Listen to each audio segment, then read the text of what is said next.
How you are in the world matters. Overwhelm is inevitable and optional. It's time to listen up and make it optional for you.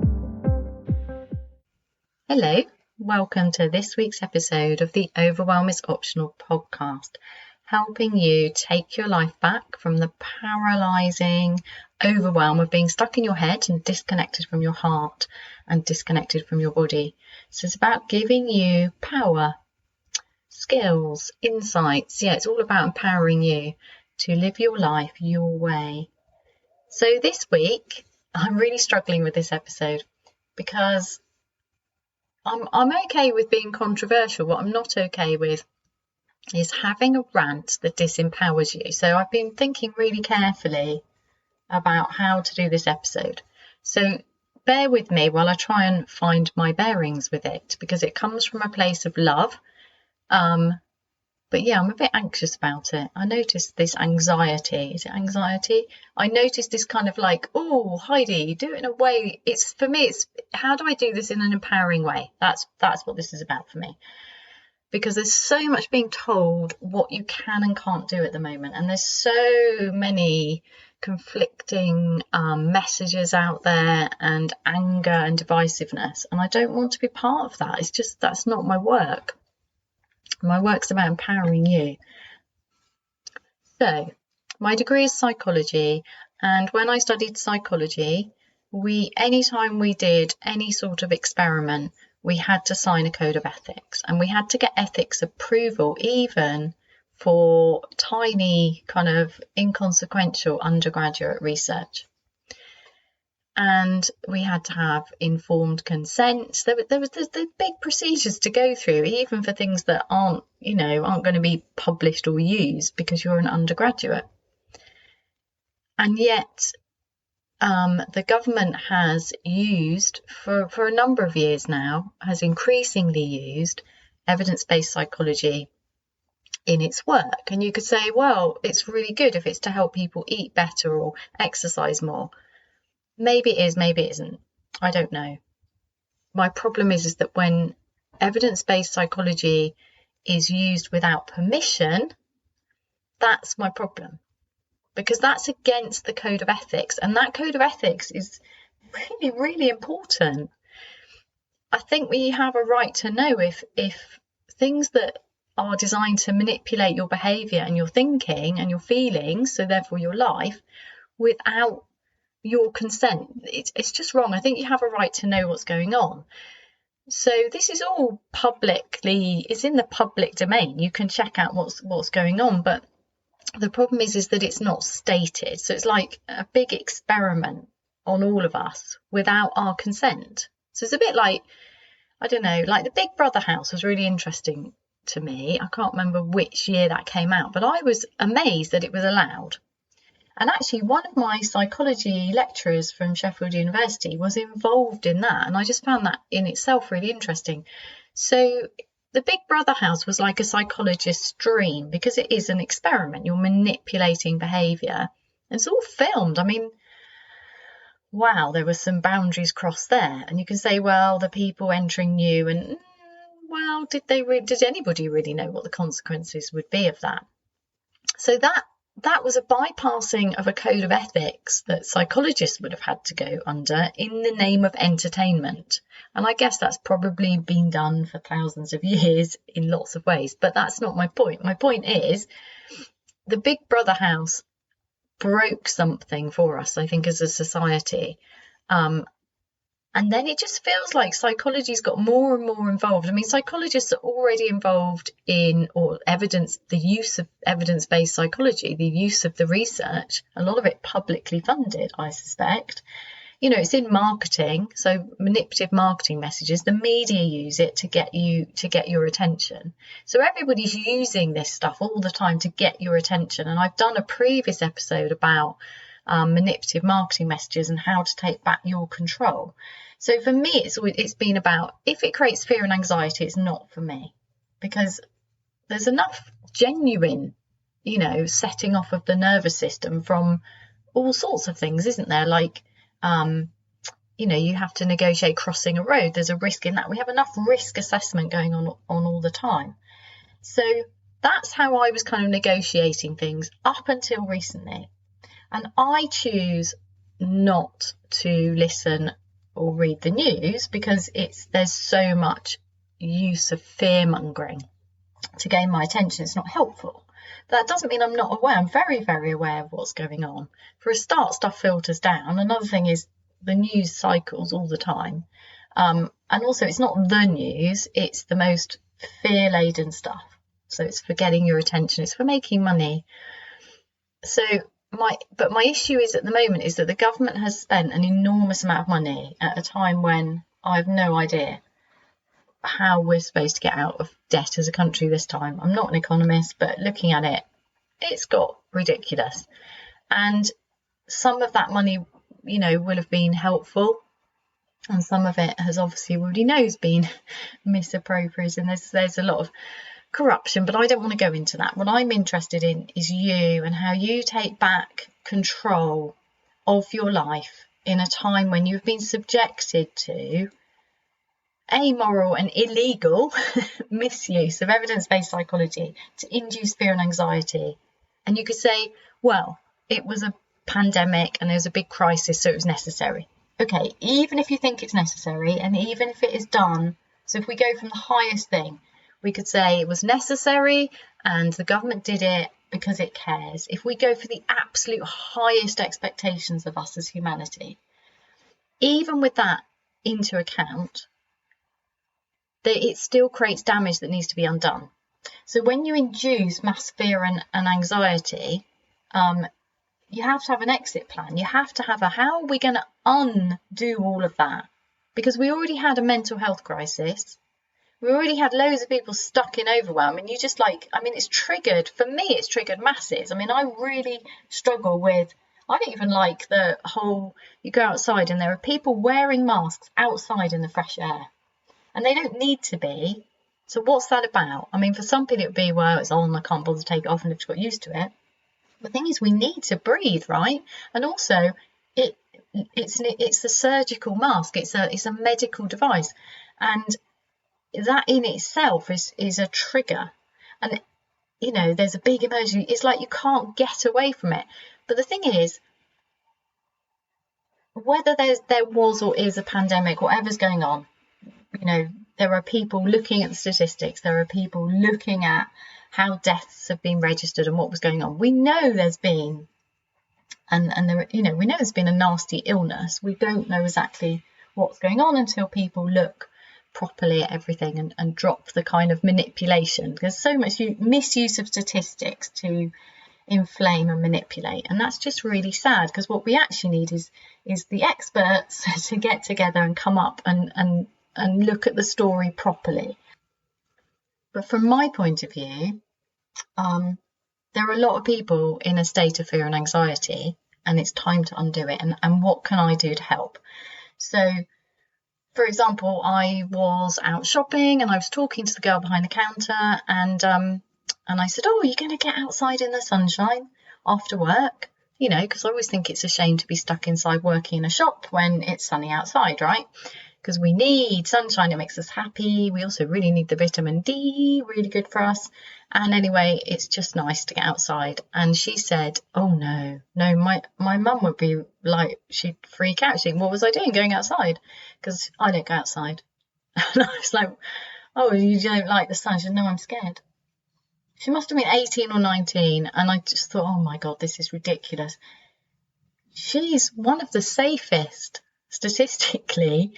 The average age of death from COVID-19 is 82, and she should be able to go outside with freedom and ease and joy and enjoy the sunshine. And it's so important, and it's just wrong. It's wrong that the misuse of evidence-based psychology to create fear and anxiety has resulted in somebody who doesn't need to have any fear and anxiety about going outside. In fact, needs the absolute opposite for her if we were just going on immune system.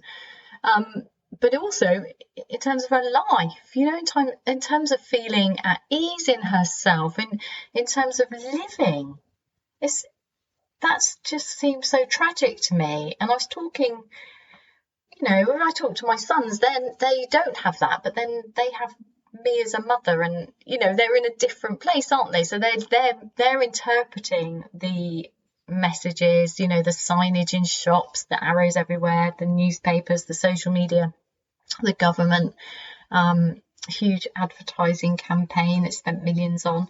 They're interpreting it in a way that works for them. I mean, largely they're ignoring it, or they're questioning it and saying, well, that's, I'm gonna live. But not everybody's doing that, and that's my issue. Is it reminds me very much of teaching year 11 maths. So every year, it's a big crisis, because if a school, I don't know how it is now, but when I was teaching, if a school's results go down, that really does threaten the leadership.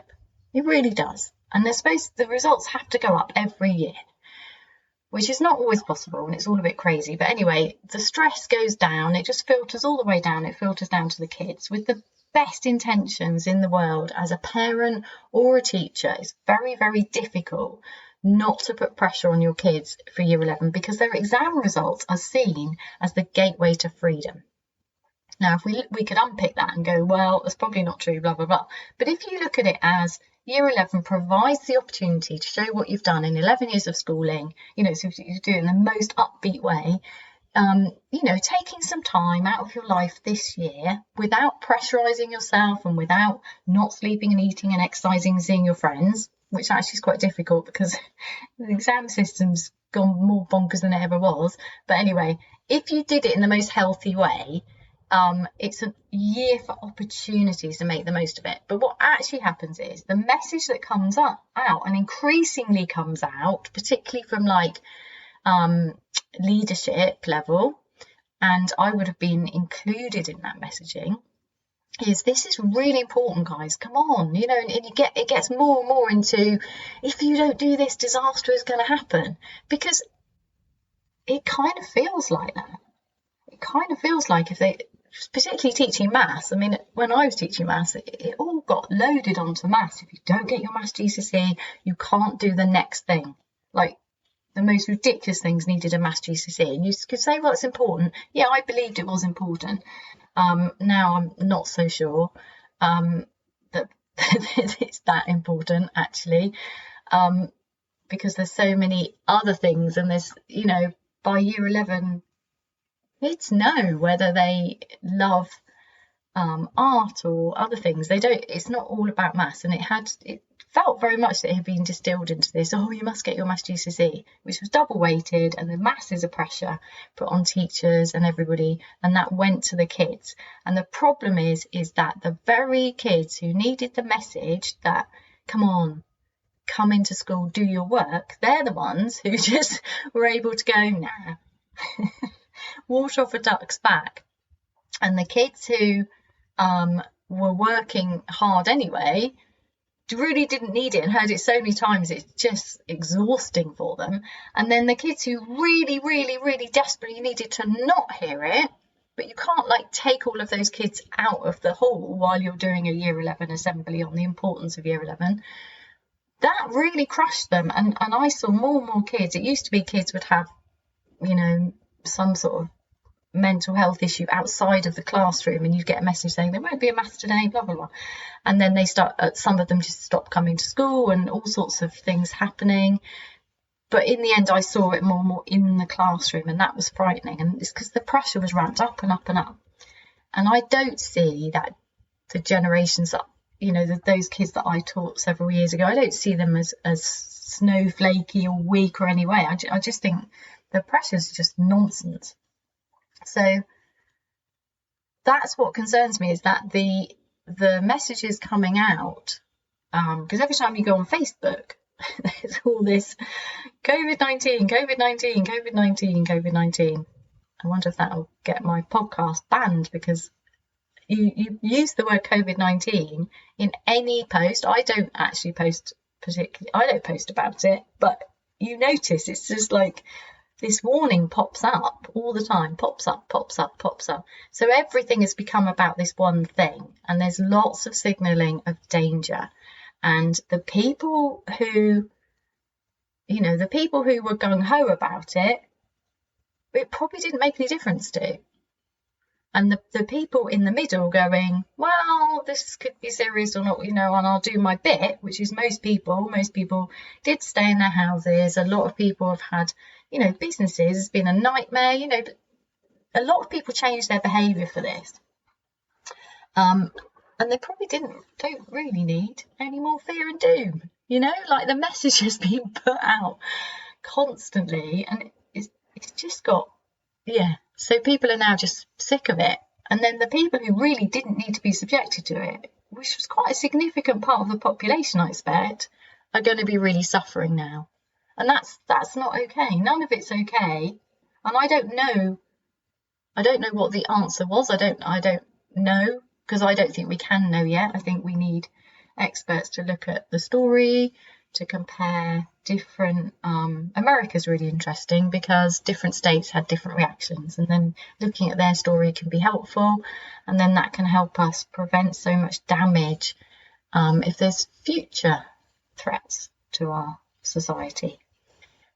But right now I do know what I can do, and I can help you look at how the messages of fear and anxiety have affected you and are continuing to affect you, so that you can make a choice and have some power back. Because I do think that constant stress state can become like this. Well, we know it can. It's this insidious thing where it gets stuck in the body and we're not really aware of it anymore, because we just get used to it. We get used to the fact that when we go out, there is a constant reminder of a warning of a virus. And that just becomes normal. And the problem is that it becomes normal, but the stress is in the body and it's damaging.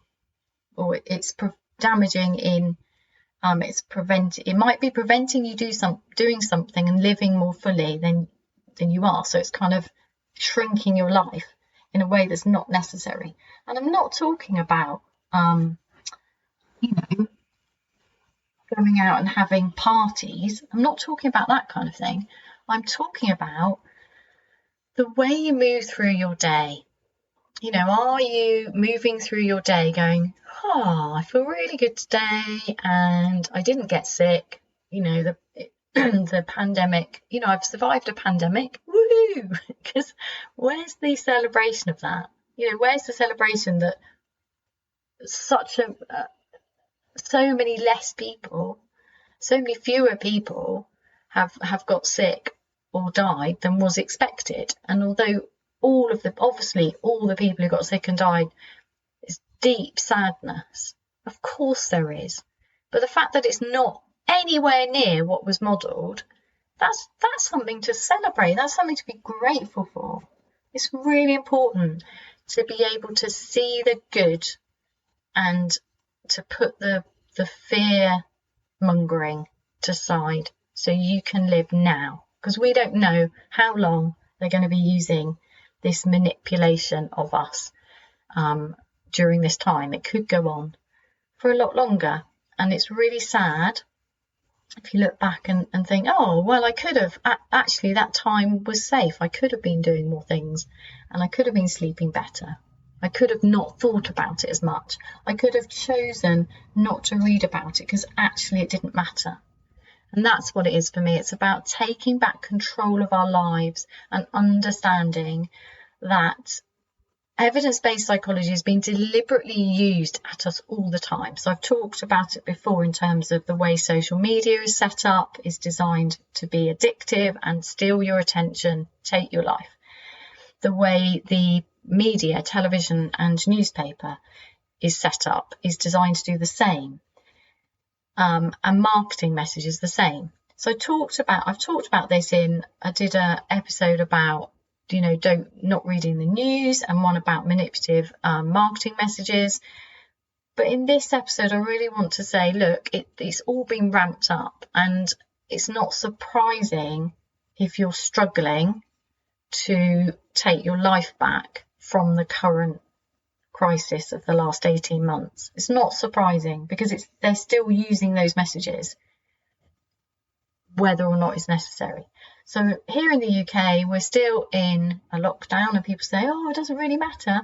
Well, there's a lot of things you still can't do that don't make sense when you look at what a lot of the rest of the world has opened back up, and it just feels really, really sad, because you can say it was only a few weeks, but actually those few weeks are devastating for lots of people for lots of reasons. And yeah, I think it's time to take back control of our attention and realise that we have taken part, and we're always taking part actually, in an experiment to manipulate our nervous systems, but it's been done in a very expensive way, millions of pounds apparently, and it's deliberate. And even if it's done with the best of intentions, it's time to start undoing it. It's time to start realising that and just seeing what it's done to you. So this is what I would do. Can you hear Rosie? Rosie's nesting behind me. Rosie, settle down. I'm recording a podcast. Thank you. So I'm just going to invite you to do a neutral noticing practice to get you out of your head into your body. And then I'm going to ask you some questions to help you notice what's going on for you in relation to this topic at the moment. And then if you want to, you can take those questions and do some journaling about them. Now, I just want to talk about the journaling. So I use a very specific journaling method, several specific journaling methods, because the problem with journaling is that you can get very stuck in your head with it. So you can end up, before you go to sleep, writing out lots of old doom and gloom, and that's not going to help you sleep. There's a place for brain dumping out old doom and gloom that you no longer want, but I wouldn't do that before you go to sleep. And then there's the journaling where it needs to be really neat, and it's like it's going to be a record and you're going to look back on it. That's not what I'm talking about. That's more of like a diary, isn't it? You're diarising your life. That's not what I'm talking about. I burn all of my journals. And the reason for that is my journaling is a process. It's not a record, it's a process. So it's very messy.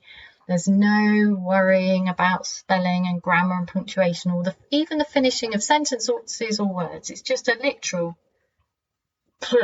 get it out onto the page. So you could do it that way. I call it messy journaling. Another way of doing it, or you can use both, is a free writing method. So what I do is take you out of your head into your body, ask questions that you're allowed to go through your body, and then when the neutral noticing practice ends, you just pick up a pen and write. And you're not writing from the mind, you're just allowing the pen to go across the page. Now, a lot of people really get stuck with this because it's weird and it's really difficult not to write from your head, and sometimes nothing happens. And it's like, well, I'm rubbish at this, and then you're back in your head. So you can try it. And if it makes sense to you, you'll be like, oh, this is good. Because what you're actually doing then is it's like you're allowing the body and the heart to speak. So you're connecting the subconscious to the conscious. And then you can read it and see if it makes any sense or not. Obviously, when I do this with clients or in courses, we do it in more depth. And I can't do that on a podcast. But you can try it and see what happens for you. Sometimes it's just really interesting what comes out when you get out of your head. Or you can just do the neutral noticing practice with me and just notice for you what's going on and not do any writing, and just notice and keep noticing. That's where there's some fear stuck in my body. I'm just going to let that go when it's ready. Let it go. And I'm going to dare you to challenge the fear in a really safe, lovely way. Are you ready? I'm not going to challenge you this isn't going to be challenging the actual neutral noticing. I'm going to challenge you at the end of the podcast to pick one small thing that you've stopped doing, that you could now be doing, but you'd forgotten that you used to do it and you used to love doing it. Then it's completely safe. And then that's how you start taking back control of your life and getting back what you miss. Ready? Okay, so I'm going to invite you to close your eyes. So you're not going to do this if you're in charge of lots of small puppies or heavy machinery. And if you are and you're listening to this podcast, please send a photo or share it on Instagram. Listening to this podcast episode while in charge of small puppies and heavy machinery, not at the same time. Okay, ready? So I'm going to invite you to close your eyes if it's safe and appropriate to do so, because it's easier. And take all of your attention down to your feet. Feel your feet on the ground. Really get curious about the physical sensations in your feet on the ground. Feel connected to the earth, the ground beneath you. So if you're upstairs like I am at the moment, you can imagine your feet connected to the floor, and then you can kind of send like roots down from your feet all the way down to the earth, so you feel strong and stable and grounded. Feel your feet on the ground, and then take your awareness to your belly and notice the physical sensations, if any, in your belly, completely neutrally. Allow your belly to soften if it wants to, and if it doesn't, that's okay. Just notice that too. Feel your feet on the ground. Allow your belly to soften or not. Allow your shoulders to move away from your ears if they want to. And if they don't, that's okay. Just notice completely neutrally how you feel in this moment. Don't try to change anything. Don't try to control anything. Don't even try to relax. Don't try to control your mind. Notice when your mind has been, when your attention's been hijacked by your mind and you're back into thinking, or external distraction, when your attention gets pulled to a noise outside of you.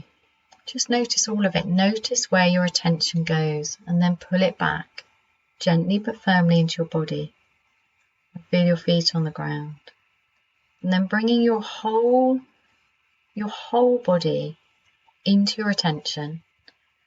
Just scanning really curiously through the body, and notice anywhere in the body where, I don't know, maybe there's heaviness or tension, anywhere that feels to you like it might be associated, physical symptoms, not symptoms, physical sensations that may be associated, so get curious, with fear and anxiety about the pandemic, about lockdown.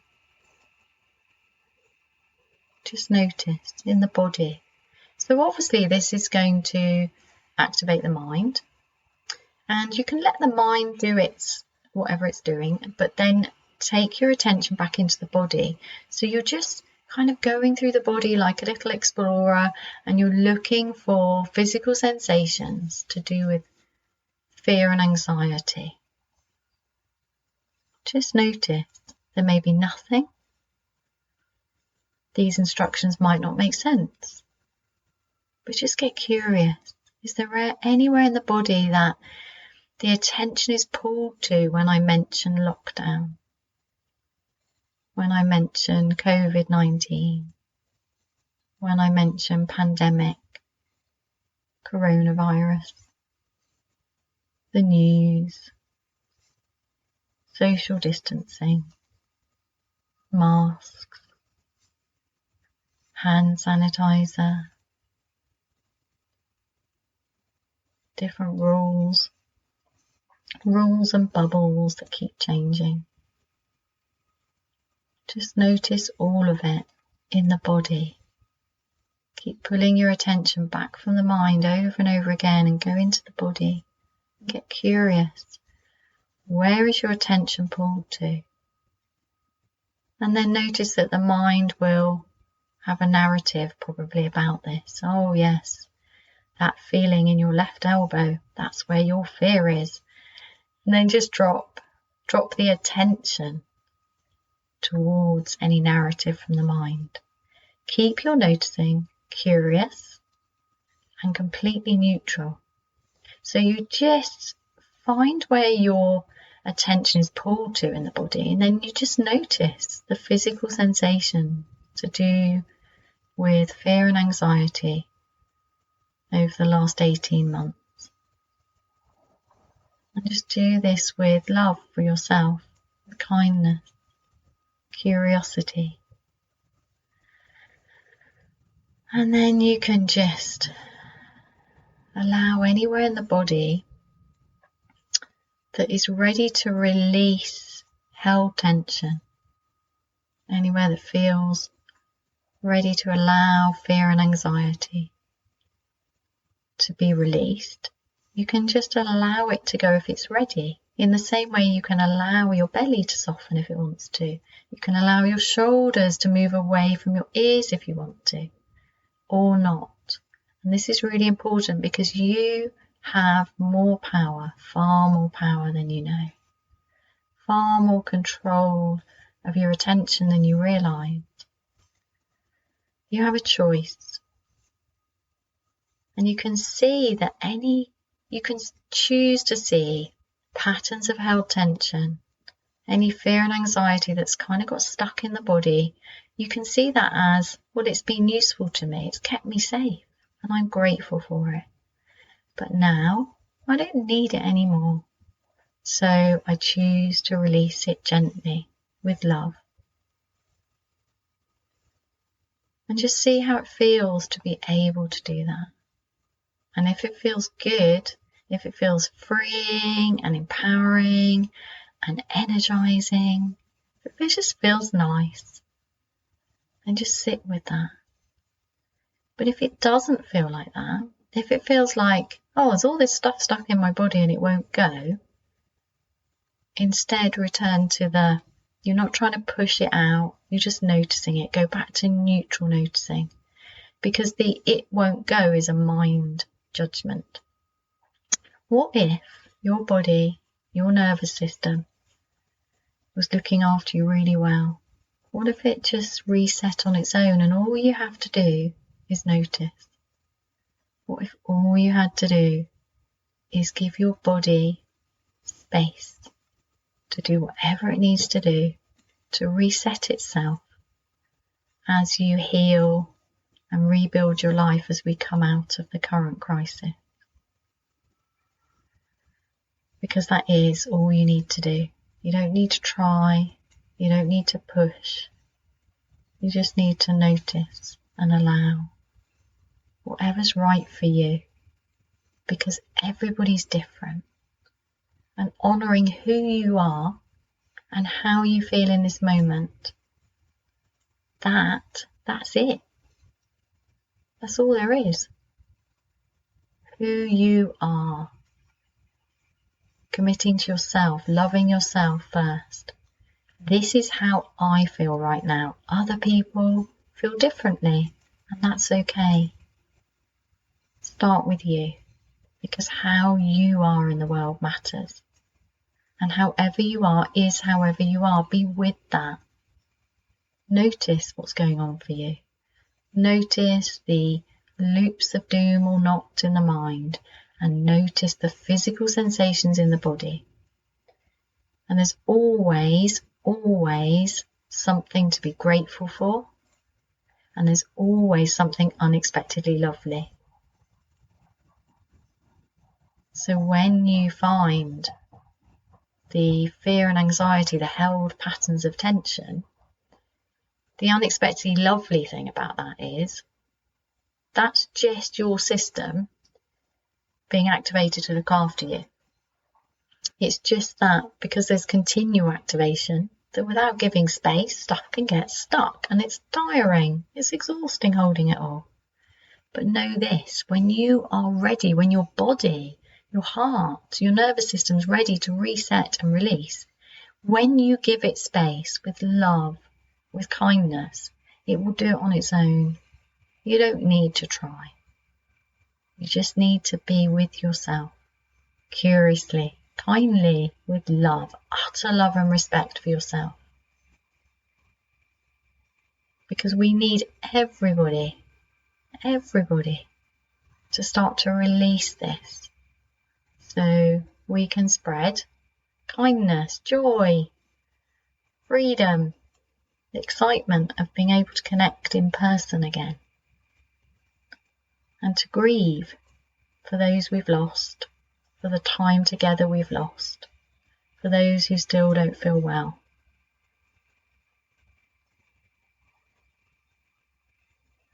So I'm going to give you a couple of questions. Just let the questions wash through the body. Is there anything that I long to do, that I used to do, that I now want to do? Is there anything I long to do that I'm not doing yet? And is there anything that, having been under this restrictive, fear, doom-laden time, has made me realise is really important to me, that I didn't do before because I took that freedom for granted, but now I know what really matters to me? Is there anything that you weren't doing that you now know is an important part of your life? So things you've stopped doing and things you never did to add to your life. Notice what comes up for you, and then keep going back to the body, back to the heart, the solar plexus. Just notice what sensations in the body come with, oh yes, I want to do that. Notice completely neutrally what comes up for you. Then when you're ready, I'm going to invite you to open your eyes and either pause and just sit with that feeling, or pick up a pen and just see what comes out. Or you can do some free writing. No, that was free writing I just suggested. Sorry, you could do some messy journaling on those questions. What is it I've stopped doing that I could now do again? Or what is it I didn't used to do because I always thought I'd be able to, and then the chance was taken away from me during the last 18 months, and I'm definitely committing to doing it at some point. So just noticing that, the richness, the nourishing things that you want to call into your life that are important to you. And they might be absolutely tiny, but if they nourish you and you've identified them, something that would fill your heart, give you energy, make you feel like you're really living your life your way, grab them now while you can, or just let these questions wash over you in the coming few weeks and see what comes up. What am I not doing that I could be doing again, but I've kind of got used to not doing, but actually I want to do? Or what have you discovered about yourself that actually you always wanted to do that and thought you'd be able to in the future, but the rules changed and you couldn't, and you're going to make sure that at the first opportunity that you will do that. So these are nourishing, heart-filling, really good things to be aware of out as we come out of a crisis and take back our lives and learn. I think one of the things we can do actually is to say, okay, so there are lots of big, powerful organisations and people who can manipulate our attention. But once we're aware of that and we have a way of taking back our attention, this is a really good time to learn that, because never before has it been used in this way. So what have you learned? How much do you need to practice taking back control of your attention?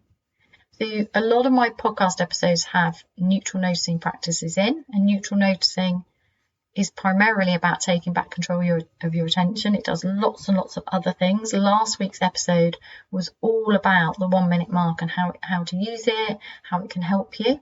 So grab your copy of the 1 minute mark and start using it. If you are using it, I'd absolutely love to hear how you use it, what it does for you, how you manage to embed it into your life, because I know people are doing this and I'd love to know, so I'd love to know, and I'd also love to share how you're doing it, because that helps other people who maybe signed up for the 1 minute mark and then didn't quite embed it into their life, and that seems a shame. So you sharing your story helps. So now's the challenge. I'm gonna dare you to actually act on this. So do the writing, do the neutral noticing practice, listen to this, the neutral noticing part of this podcast again and do it. But I'm also going to say, is there something today you could do that's nourishing for you that you've stopped doing? Is there something you can do that's joyful, that's an antidote to the fear and anxiety that has been put upon you in the last 18 months? What can you do? What do you really want to do? I'd love to know. Anyway, have an unexpectedly lovely week, and I'm now glad that I've recorded this episode and added my support and contribution to the conversation of how we take back our lives and our attention from all this fear and anxiety that surrounds us. Yeah, I'd love to know your thoughts. But anyway, more importantly, share this episode, subscribe. What's the other thing? Oh yes, if you leave a review, it genuinely apparently helps other people find it, and that would be really, really cool. But also, most importantly, have an unexpectedly lovely week. To find out more about my tiny, huge, life-changing practices, please visit www.heidimark.co.uk.